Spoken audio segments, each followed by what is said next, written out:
సంగ్రహం చెప్తున్నారు మనకి. మనం మర్చిపోయాం చాలా. శూద్రకుడనే రాజున్నాడు. అతడిలో రాజలక్షణాలన్నీ మూర్తీభవించాయి. రాజధాని విదిశ. ఎందరో త్రిలోక సుందరుడైన అంతఃపుర స్త్రీలున్నారు. సంతానం లేదు. యవ్వనవంతుడైనా అతడు స్త్రీ సంభోగ సుఖ ఫలాన్ముఖుడై ఉన్నాడు. రాత్రింబవడు మిత్రులతో మంత్రులతో పండితులతో కావ్యశాస్త్ర కళా వినోదాలతో కాలక్షేపం. ఒకనాడతడు సభా మండపంలో ఉండగా ఒక చండాల కన్య పంజరంలో ఒక చిలుకని తెచ్చా. ఈ చిలుక పేరు వైశంపాయ. సకల శాస్త్రార్థాలు తెలిసినవో. పురాణ ఇతిహాస కథలు చక్కగా చెప్తా. సంగీత శాస్త్రాది వివిధ కళాకుశలు. ఇది అది అనలేల అన్నీ తెలిసిన సకల భూతల రత్నం అని చెప్పి రాజుకు ఇచ్చి, ఆ చిలుక మనుష్య భాషణలు స్పష్టమైన ఉచ్చారణతో తన దక్షిణ చరణం కొడి చేత్తో ఆశీర్వాద ముద్రతో పైకెత్తి ఆర్యావృత్తంలో రాజును ఆశీర్వది. ఓ రాజా, నీ శత్రు స్త్రీల స్తన యుగ్మం కన్నీళ్లతో స్నానం చేసి హృదయంలోని శోకాగ్ని దగ్గరగా ఉండి విముక్తాహారంగా విరహవ్రతాన్ని ఆచరించినట్లుంది అయా అన్నారు. రాజును సభాసదులు చిలకేమిటి ఇంత స్పష్టంగా, ఇంత విశదంగా, రసవంతంగా, సమయోచితంగా, అభినయాత్మకంగా మాట్లాడేమేమిటి అని ఆశ్చర్యం. కుమారపాలితుడు అన్న మంత్రి చిలుకలు మొదట అలాగే మాట్లాడేవి. అగ్ని శాపం చేత వాటికి స్పష్టమైన పలుకులు పోయాయి అని చెప్పి, ఇప్పుడు ఈ చిలక ఇలా పలకగలగడం ఆ జాతిలోని పూర్వ లక్షణం అన్నారు. ఆ చిలుకను రాజుకిచ్చిన వెంటనే చండాల కన్య వెళ్ళిపోయి. అప్పుడు ఆమె వెంట పంజరాన్ని తీసుకొచ్చిన వృద్ధుడు కూడా వెళ్ళి, రాజు మధ్యాహ్న సమయం అవ్వటం చేత చిలుకను అంతఃపురంలోకి పంపి తాను కూడా భోజనాల కోసం వెళ్ళి, మధ్యాహ్నంలో రాజు తన భుక్వాస్థాన మండపంలో పంజరాన్ని తెప్పించి ఆ చిలుకను అడిగాడు, నువ్వెవరవయ్యా, నీ కథ ఏమి? అప్పుడు ఆ చిలుక ఇలా చెప్పుతోంది. చిలుక చెప్పిన కథ: వింధ్యాటవిలో ఒక పెద్ద శాల్మలి వృక్షం. ఆ చెట్టు తర్రలో నా తల్లి తండ్రి కాపురము. నేను పుట్టిన వెంటనే నా తల్లి ప్రసవ వేదనతో చనిపోయాను. నా తండ్రి నన్ను చాలా కష్టపడి పెంచాడు.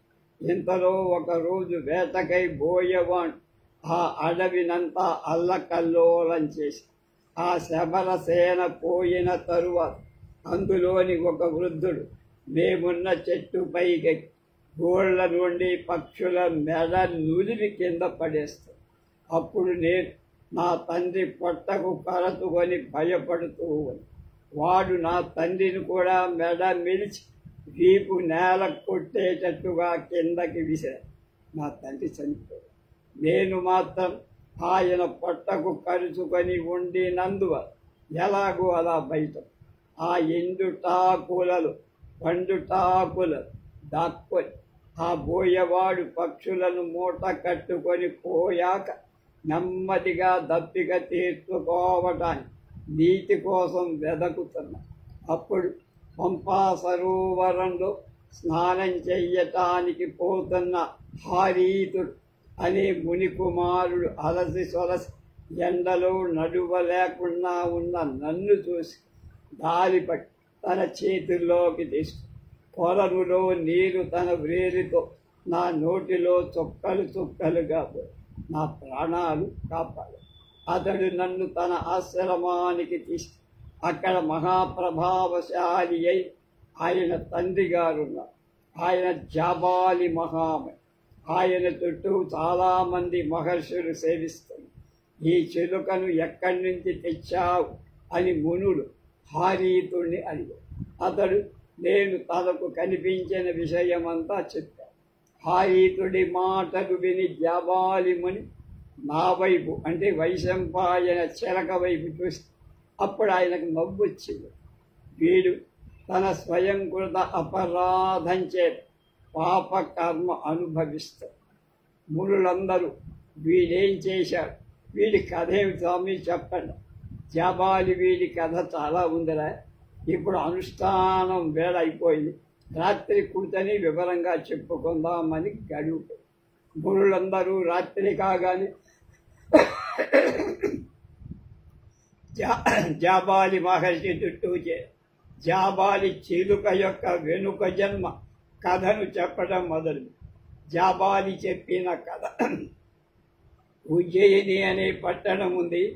మహాకాలనాథుడైన శివుడు అక్కడ ఉన్నాడు. ఆ పట్టణాన్ని రాజధానిగా చేసుకొని తారాపీఠుడనే రాజు సమస్త భూమిని ఏకఛత్రంగా పాలిస్తున్నాడు. అతడి పట్టపురాణి విలాసవతి, మంత్రి సుఖనాథుడన్న బ్రాహ్మణుడు, అతని భార్య మనోహర్. రాజుకు సంతానం లేదు, మంత్రికి కూడా లేదు.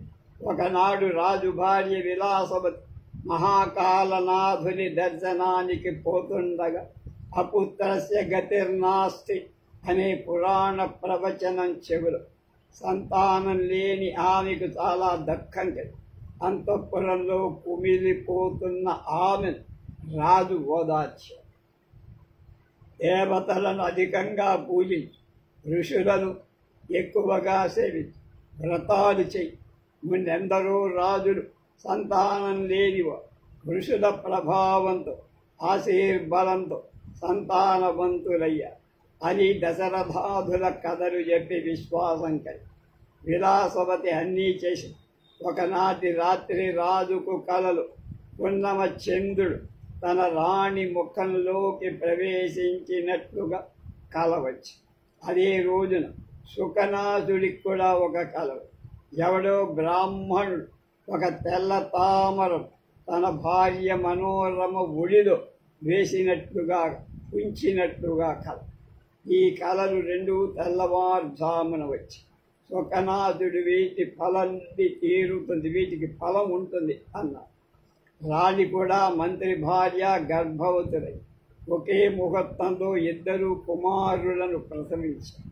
రాజు తమ కుమారుడికి చంద్రాపీడుడని పేరు పెట్టి మంత్రి తన కొడుక్కి వైశంపాయనుడనే పేరు.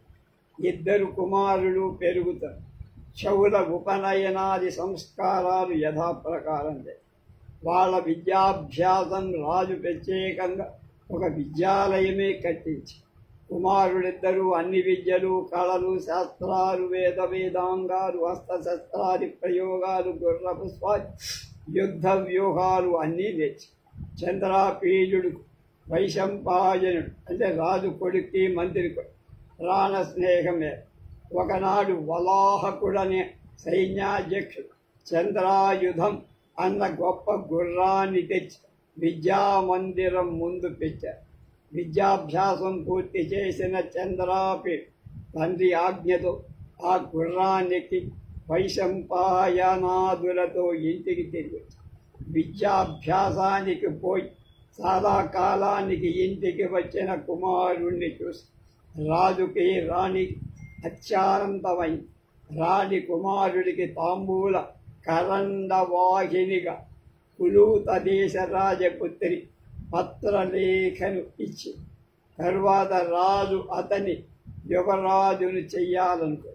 చంద్రాపీఠుడు సుఖనాథుడి దర్శనార్థం రాగా సుఖనాథుడు అతనికి మంచి ఉపదేశం చేసి, యువకుడు, ధనవంతుడు, రూపవంతుడు, అనుపమ శక్తివంతుడు అయిన వాడికి ఏది ఉపదేశం చేయాలి అవన్నీ ఉపదేశం.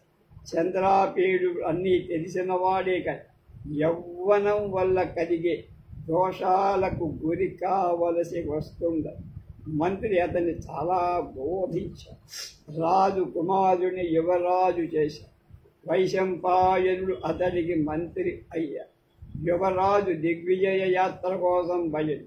అతని వెంట వైశంపాయను 3 సంవత్సరాలలోనే చంద్రాపీఠుడు తూర్పు, దక్షిణ, పశ్చిమ, ఉత్తరాలను దిగ్విజయంగా సాధించి ఉత్తర దిక్కున హేమకూట ప్రాంతం సువర్ణపురం అనే చోట స్కంధావాలంతో పిలిచారు. అక్కడ నుండి ఒకరోజు రాజకుమారుడు వేటకుడు ఇంద్రాయుధం ఎక్కి అడవిలో తిరుగుతుండగా దూరంగా అతడికి ఒక కిన్నర మిథునం జంట కనపడి ఆ కిన్నర మిథునాన్ని దగ్గరకి వెళ్ళాలని వెంటబడి ఇంద్రాయుధం తీవ్ర వేగం 60 క్రోసుల దూరం దోకా తీసుకెళ్ళిపోయి. అంత దూరం కిన్నెర మిథునం కనపడి ఆ జంట పర్వత శిఖరం పైకెక్కిపోయి అదృశ్యమై చంద్రాపీఠుడికి నిరాశకై మళ్ళా వెనక్కి వెళ్ళి దక్షిణపు దిక్కుగా ప్రయాణం సాగి గుర్రం తాను కూడా అలసిపోయి దాహం వేసి ఆ కిన్నర మిథునం ఎవరు, తానెవరు, వాళ్ళ కొరకై తాను ఎందుకు వెంట పడ్డాడు? ఇలాంటి పశ్చాత్తాపంతో చంద్రాపీడు తన గుర్రాన్ని ఒక చెట్టుకు అక్కడ కట్టేసి నీటి కోసం చూసి అచ్చోద సరోవరం మహాశ్వేతాద అతనికి అచ్చోదం అన్న అతి రమణీయమైన సరోవరం కదా. అందులో స్నానం చేసి నీరు తాగి గుర్రాన్ని కూడా నీళ్లు తాగి దాని ముందు గడ్డేసి ఒక రాతి తిన్న మీదకు ఇంతలో అతనికి మధుర సంగీత గానం వీణాధ్వనితో విన అప్పుడు తన గుర్రాన్ని ఆ ధ్వని వచ్చిన వైపు పోయి అది ఒక శివాలయం. ఆ ఆలయంలో శివుడు ఎంత తెల్లగా ఉంటాడో అంత తెల్లగా ఉన్న ఒక చక్కని కన్యకని ఆమె వీణాగానంతో శివారాధన తత్పరగా గీతాలాపం తరువాత ఆమె రాజపుత్రులకు స్నేహపూర్వకంగా స్వాగతం ఆమె అడుగగా తాను అక్కడికి చేరిన వృత్తాంతమంతా రాకుమారుడు చెప్పాడు. ఆమె తన భిక్షా కపాలాన్ని తీసుకొని ఆశ్రమ వృక్ష నీడలలో తిని కొద్దిసేపటిలో వృక్షాలన్నీ రాల్చిన పళ్ళతో ఆమె భిక్షా కపాలం దిగి రాజకుమారుడు ఆమె తపో మహిమితకు ఆశ్చర్యపడి తన గుర్రాన్ని తెచ్చి దగ్గరగా కట్టేసి దాని జీను తలకి తాను స్నానం చేసి వచ్చి ఆ అమృతప్రాయమైన ఫలాలను మహాశ్వేత సమర్పించగా తిన్న మహాశ్వేత ఆహారాధికారులు ముగించుకొని వచ్చి అప్పుడు చంద్రాపీడు ఆ దేవకన్యను ఎంత సౌందర్యవతివి అమ్మా, నువ్వు ఇలాంటి కఠోర బ్రహ్మచర్య వ్రతం పాటించటానికి కారణం. అప్పుడు ఆమె తన వృత్తాంతం చెప్పి మహాశ్వేత చెప్పుతాడు. నా పేరు మహాశ్వేత నాయన, మేము గంధర్వులం. మా అమ్మ పేరు గౌరి. ఆమె చంద్ర కిరణాల నుండి జన్మించిన అప్సర జాతి స్త్రీ. మా నాన్న గంధర్వర, ఆయన పేరు హంస. అసలు మా గంధర్వ కులాలు 14. బ్రహ్మమానస సంభూతులైన అప్సరసులు ఒక వంశం. వేదాల నుండి ఇంకొక జాతి అప్సరసులు పుట్టి మరొక జాతి అగ్ని వల్ల, వాయు వల్ల, ఇంకా అమృతం కోసం కాల సముద్రాన్ని చెరికినప్పుడు పుట్టింది ఇంకొక జాతి సూర్య కిరణాల నుండి మరొకటి చంద్ర కిరణాలను, భూమి నుండి మరొక జాతి, మెరుపు తీగల నుండి మరొక జాతి యముడి వల్ల, ఇంకొక జాతి మన్మధుడి వల్ల. ఈ 12 వంశాలుగా దక్ష ప్రజాపతి కూతులైన ముని హరిష్ట అనే వాళ్ళకి గంధర్వ సంపత్కరం వల్ల పుట్టిన 2 వంశాలు. అందులో ముని అనే ఆమెకు చిత్రరథుడు, హరిష్ట అనే ఆమెకు హంసుడు అనేవాడు. హంసుడు గౌరి అప్సరస పెళ్ళాడు. గౌరి అనే అప్సరసను హంసుడు పెళ్ళాడు. ఆమె చంద్ర కిరణాల నుండి పుట్టిన అప్సర. ఆ హంసుడే మన, ఆ గౌరి మామ. ఈ అభాగ్యురాలను నేను, వాళ్ళ కూతురు. నా పేరు మహా. ఒకనాడు మా అమ్మతో పాటు నేను అచ్చోద సరోవరానికి వెళ్ళి ఎక్కడి నుండో అద్భుతమైన పూల వాసన వచ్చి అది ఎక్కడి నుంచి వస్తోందా అని వెతుక్కుంటూ వెళ్తే మన్మధుడి వంటి ఒక ముని కుమారు తన సహచరుడితో కూడా వస్తుంది. అతని చెవిలో పూల గుత్తి. ఆ పూల గుత్తి వాసనతో తోటంతా గుమగుమలాడు. నేను వాడికి నమస్కరించి అతని సహచరుడిని అడిగా, ఈయనెవరయ్యా, చెవిలో పూల గుత్తేమిటి అని. ఆ మిత్రుడు అతడు శ్వేతకేతు మహర్షి కుమారుడు. ఆ మౌని సౌందర్యానికి ముగ్ధురాలైన గంగా నదిలోని తెల్ల తామరలో పుండరీకం నుండి లక్ష్మీదేవి సంకల్ప మాత్రంలో పుట్టాడు. పుండరీక మధ్యం నుండి పుట్టినవాడవటంతో పుండరీకుడిగా పేరు. నందనవన దేవత ఈతని సౌందర్యాన్ని సముచితమని ఈ పారిజాతపు గుత్తిని ప్రేమతో సమర్పించింది అన్న. ఇంతలో ఆ పక్కనున్న ముని కుమారుడు, ఓ కుతూహలిని, దీని గురించి ఇంత ఆలోచన ఎందుకు, కావాలంటే ఇదిగో తీసుకోమని తన చెవికి ఆమె చెవికి అలంకరి. అప్పుడు అతని చేతిలో నుండి రుద్రాక్షమాల జారిపోయిన సంగతి వాడికి తెలియదు. దాన్ని నేను కింద పడకుండా తీసుకొని నా కంఠానికి అలంకరించు. అతడిలోని మన్మథ వికారాన్ని వాడి మిత్రుడు గ్రహించాడు. అంతలో ఛత్రగ్రాహిణి వచ్చి, రాజపుత్రి, అమ్మగారి స్నానమైంది, ఇంటికి పోదాం, త్వరగా స్నానం ముగించి రావాలి అని నన్ను హెచ్చ. అప్పటికి నేను అతన్ని వదిలి వెళ్ళటం చాలా కష్టం. ఎలాగూ నేను స్నానానికి.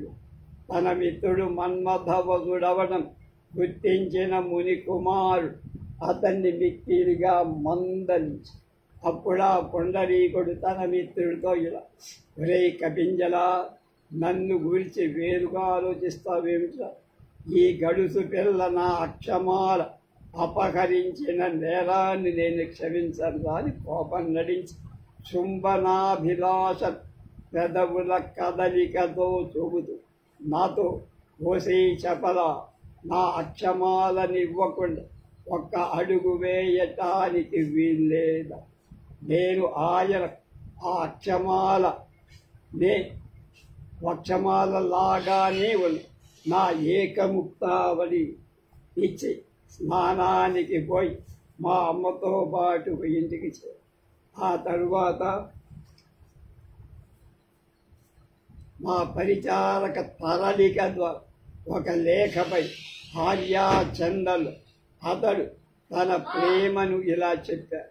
తామరతోడు ఆశతూపి మానస రాజహంసాన్ని దూరంలో ఆకర్షించినట్లుగా నువ్వు నా మానస సంజాతుడైన మన్మధుడి ముక్తాలత చూపు విరహాతురుణ్ణి చేసి చాలా దూరం తీసుకెళ్ళిపో అని వ్రాసి, ఆ ప్రేమ లేఖ చూసి చాలా కలవరపడి సాయంకాల రహస్యంగా మా ఛత్రధారిని నాతో అంది, రాజపుత్రి, ఆ ఇద్దరు ముని కుమారులలో ఒకడు అక్షమాలను తీసుకోవటానికై ద్వారం వద్ద వేసి ఉన్నాడని. అతడే కపించడు. ఓ దేవి, నిన్ను చూసింది మొదలు మా మిత్రుడి పరిస్థితి చాలా విచారకరంగా. మా వాడు బతకడం నీ చేతిలో, ఏం చేస్తావో నీ ఇష్టం, నీదే భా. అతడు ఇంకా చెబుతూనే ఉన్నాడు. ప్రతిహారి వచ్చి అమ్మగారు వస్తున్నారని చెప్పడంతో అక్కడ నిలవలేక చకచకా వెళ్ళి మా అమ్మ వచ్చి వెళ్ళేసరికి పొన్నమ చంద్రుడు ఉదయం. నా విరహ వ్యధ ఎక్కువై తర్వాత తరలికతో ఆలోచించి ప్రమదవనంలో గుండ ఆ తాపస కుమారుణ్ణి కలుసుకోవటానికి సరోవరం కనిపిస్తుండగానే నాకు కపింజరుడి ఏడుపు పోయి చూస్తా కదా, పుండరీకుడగా రాతి అరుగుపై పడి వాడి తల పట్టుకొని కపింజరుడు కూర్చు. నేను నిశ్చేష్టురాలు. తరువాత ఏమైందో నాకు తెలియదు. ఇలా ఆమె తన గోడు చెప్పుకుంటూ మూర్ఛ. చంద్రాపీయుడు ఆమెను మూర్ఛ నుండి ఆమె తెప్పరిల్లి మరలా తన కథ చెప్పి అతడు మరణించాడు. నాకు కూడా చితి పేర్చమని తరలికతో చెప్పా. ఇంతలో ఆకాశం నుండి ఒక మహాపురుషుడు దిగివచ్చి పుండరీకరి శరం తీసుకొని పోయాడు. అప్పుడు కపింజరుడు, ఆగు, ఎవడ్రా నువ్వు? నా మిత్రుడిని ఎక్కడికి తీసుకుపోతావు అని వాడిని వెంబడి. నేను ప్రాణత్యాగానికి సిద్ధంగా. అప్పుడు ఆ మహాపురుషుడు ఆకాశం, అమ్మాయి మహాశ్వేత, ప్రాణత్యాగానికి పూనుకోవచ్చు. పొండరీకుడు మరలా వచ్చి నేను కలుస్తాడు.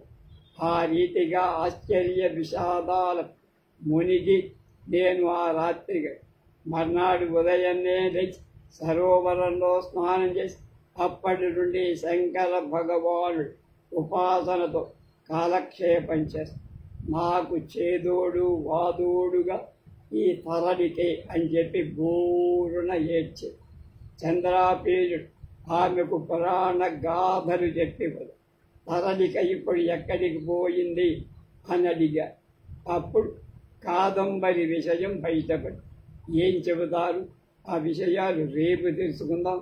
రేపటితో కాదంబరి రసజ్ఞత పేరాల భరత శర్మ గారి కార్యక్రమం పూర్తయిపోతుంది.